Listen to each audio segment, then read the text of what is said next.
बाबा दिहले टीकावा से हो रे हम तेजब से हो रे हम तेजब बलमुआ कैसे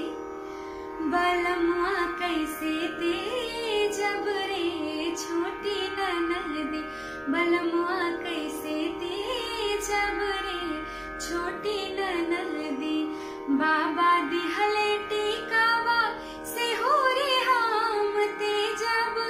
से हो रे हम तेजब बलमुआ कैसे तेजब रे छोटी ननदी बलमुआ कैसे तेजब रे छोटी ननदी हमारी जिया डोले रे छोटी ननदी हमारी जिया डोले रे छोटी ननदी बलमुआ कैसे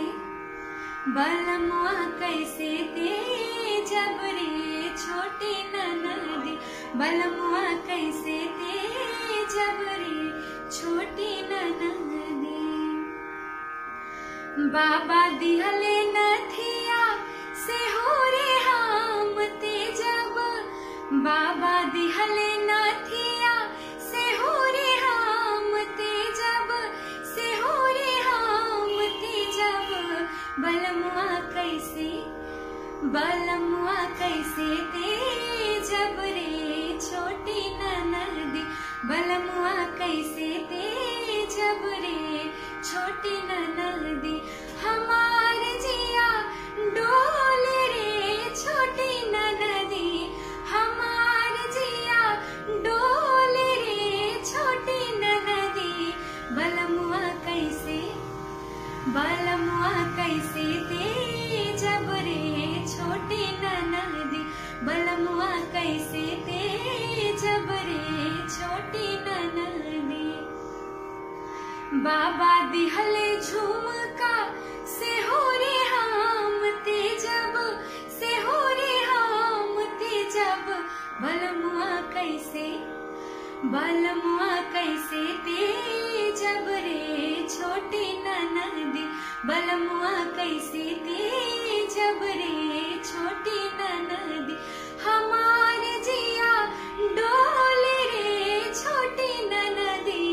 हमार जिया डोले रे छोटी ननदी बलमुआ कैसे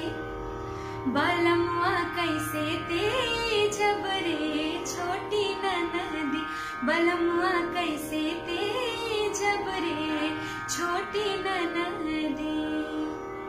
नमस्ते, प्रणाम। हमारी लोग गायिका प्रिया रानी और ई रला रवा सभी के बीच में शारदा सिन्हा जी के एगो बहुत ही प्यारा सा भोजपुरी के लोकगीत। और जैसे कि पिछला वीडियो में हम कले रहनी कि जौन भी गाना रवा समय हमरा से सुने के चाहतनी वीडियो में कमेंट करके जरूर बताएं। और ऐसे ही वो वीडियो में बहुत सारा लोग के एक गीत के फरमाइश आई रहे, तो वही से हम कोशिश कैले बानी ए वीडियो में वो गीत के गावे के। अगर वह सभी के ई गीत अच्छा लागल होके तो हमरा ए वीडियो के लाइक जरूर करें, कमेंट करके जरूर बताएं कि गाना कैसन लागल और अगला गाना कौन होके के चाहिए ये भी कमेंट करें जो भी रवा सुने के चाहतनी। और हमरा ई वीडियो के जितना ज्यादा हो सके रवा सब शेयर करें और अपन प्यार आशीर्वाद ऐसे ही बनौले रखें। नमस्कार।